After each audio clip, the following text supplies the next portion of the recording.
o duha ka kasinatian nga kanang mga young mothers, no? Duha ka inahan nga akong nakaistorya. Ang una, bag-o lang na itabo, naghisgot siya sa iyahang kanang problema sa iyahang anak. Kay bata pa kayo ang iyang anak, unya serious na kayo ang sakit. Siguro, ingon nato nga congenital nga sakit. Although ingon tag kaya raman sa ingon sa financial aspect ang maong kaso, pero lagi tungod kay bisan palagi sapian ka, no? Pero pag ingon na gani lawas na gani ang issue, health issue na gani, murag yun og murag magunob na gyud ang kalibutan. So istorya siya, ako minaw lang ko, kita nako ang iyahang kanang hugot nga kanang kabalaka. Siyempre inahan gud, no? Kamo nga mga inahan maka-relate jud kayo mo sa maong kasinatian. Sayod ko nga bisan og kalintura lang gani na, no? Di gyud mo makatulog kay inyo mo bangon jud mo, i-check ninyo. Samot pakaha nga kanang seryoso nga sakit. Karon kay siyempre nahuman na siya istorya, naka-unload na siya sa iyahang gibati, no? Mga kahadlo, kabalaka. Siyempre isip pare nga higala, ako siyang maymayan pod, no? Sultian og mga pampakusog. Hopefully nga ma-strengthen ang iyahang ingon tagkaisog. Gitubag man hinuong ko niya nga dali ra kay ka musulti ana, Father, kay wa man kay anak. Pero kung ikaw na gyud sa ako ang kahimtang, sus, pait jud kayo, Father. Ako lang po siyang gitubag nga anong kasiguro man ka nga wa ko'y anak. Para makatawa na lang siya ba? Pero sa tinuod lang mga igsoon, nakibati gyud nako ang iyahang kanang grabe gyud ang iyahang kahadlok lagi. Grabe ang kabalaka sa iyang anak. Ang usap pod ka kaso sa ako ang close friend pod, naghisgot siya nga ang iyang anak kuno bag-o lang na promote nga kanang gikan sa rank and file sa bangko, karon bank manager na. Guo, di ba? Dapat ka malipay, anak. Lipay lagi siya. Lipay kay ko, Father, pero guol kay ko. Unsa may kagulan anang dakog ranggo, dakog sweldo, daghang mga benefits. Ingon ana. Ingon siya nga, sa di maguol ana nga, i-transfer man po siya sa Sambuanga. No? Normal man lang yun na, nga naay mga upward movement sa organization, sa opisina, niya siguro dito nindot pod nga kanang iyahang ingon tag opportunity sa iyahang career. Sus, naglitan niya na dayon siya sa iyahang mga kabalaka, no? Nga saon na lang ang kuan, iyahang pagkaon didto, sa may maglimpyo sa iyahang balay. Ingon ana bitaw, daghan kayog mga kabalaka gyud. Mga igsoon nakahuna-huna ko ani kay gusto na ko pamalandungan nato ning atong unang pagbasa nga sulat ni San Pablo, nga padayon nga atong pagbasa, no? So pila ka semana na karon, mao gyapon ang ato ang gituki diri sa ato ang unang pagbasa, ang unang sulat ni San Pablo sa mga Kristiyanos sa Corinto. Og diri ining tungura nanudlo si San Pablo mahitungod sa iyahang personal opinion. Personal opinion man lang, dili man gyud ingon nga mao gyud nay gitudlo nga gikan sa Ginoo, mahitungod sa kaminyoon o sa dili pagminyo, no? Marriage and celibacy.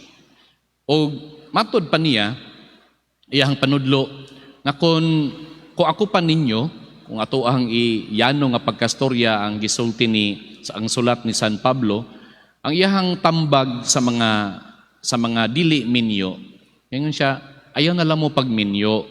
Kung wa kay asawa, wa kay bana, ayaw na lang. Embrace celibacy. Nganuman, kay aron malibre ka sa mga kabalaka ning kalibutana. Ah, malibre sa mga kabalaka ning kalibutana. Atong pangutan-on ning mga madribe kay nag-embrace man tag life of celibacy and chastity ani. No? Are we really free from the cares and concerns and worries of this world? Dili, no? But anyway, this is the opinion of Paul. Matod pa ni San Pablo, kung wala kay asawa, wala kay bana, wala kay kabalaka sa kalibutan. And ang gusto lang niya, nga malibre ta ni anang mga kabalaka. Ngano di ay? Now, this is very important nga ato ang sabton ang kanang konteksto. Kay kaniadto manggod sa panahon ni Pablo, nga iyaning gisulat, let us remember nga hugot kayo ang ilahang pagtuo, nga muabot ang Ginoo pagbalik. No? The second coming was very imminent. Muabot gyud dayon. Ingon tag gikan sa pagsaka sa atong Ginoo, pagkayab niya ngadto sa langit, o iyahang giingon sa iyang mga tinun-an nga mubalik ako. They took that very seriously, literally, that ang iyahang pagbalik dinhi sa kalibutan, the second coming, the parousia, will not take so long. Dili siya magdugay-dugay, dili mag-delay. Mauna nga, ang una-huna ni Pablo, ug sa mga Kristiyanos kaniadto, mao nga kinahanglan, andam ta kanunay. No? Nga moabot na, then we are ready to meet the Lord.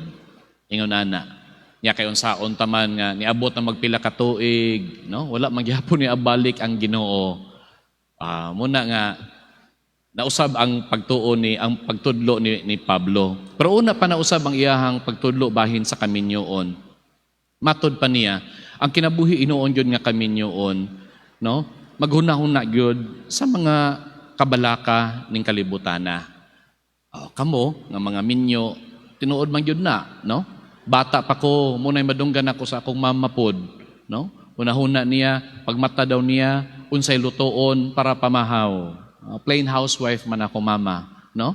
And then gikan sa pag-andam og pamahaw, kami gikan sa bata pa mi andam ang eskwela, iyahapon ng lihokon, no? Hantod nga paglakaw namo, pag amadto na mag-eskwela, siya na lang mabilin sa balay, iyahap ang lihok nga pambalay, no? Gikan sa plancha, laba, ana. And then nagunahuna na pod unsay panihapon kay manguli na mi, ana. All these cares about the world. Tinuod man gyud na. Muna nga matud pa kang San Pablo, mas maayo nga inigabot sa Ginoo, we will be totally free from all this earthly concern. Muna ang iyahang hunahuna. Mo lagi kay wala man dayon miabot ang Ginoo, kung nakabantay ta sana nagkaligad nga mga panahon na usab ang iyang pananaw ni ana, no?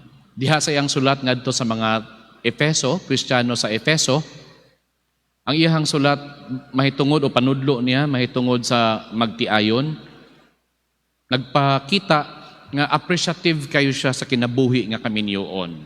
Kay numdum ta sa iyang sulat, iyang gimaymayan ang mga bana, higugmaa ang inyong asawa sa mga si Kristo na higugma sa iyang simbahan. No? Nindot na kaayo hinoon ang iyang mga panudlo. O kini mga igsuon, nagtudlo ka nato sa importante nga butang isip Kristiyano. Nga whatever state of life we embrace, karon kay gisaulog nato sa Archdiocese of Davao ang Vocation Month, no? Nga ato ang i-promote ang bukasyon, labi na gyud sa pagka-pari, pagka-madre, pagka-relihiyoso, no?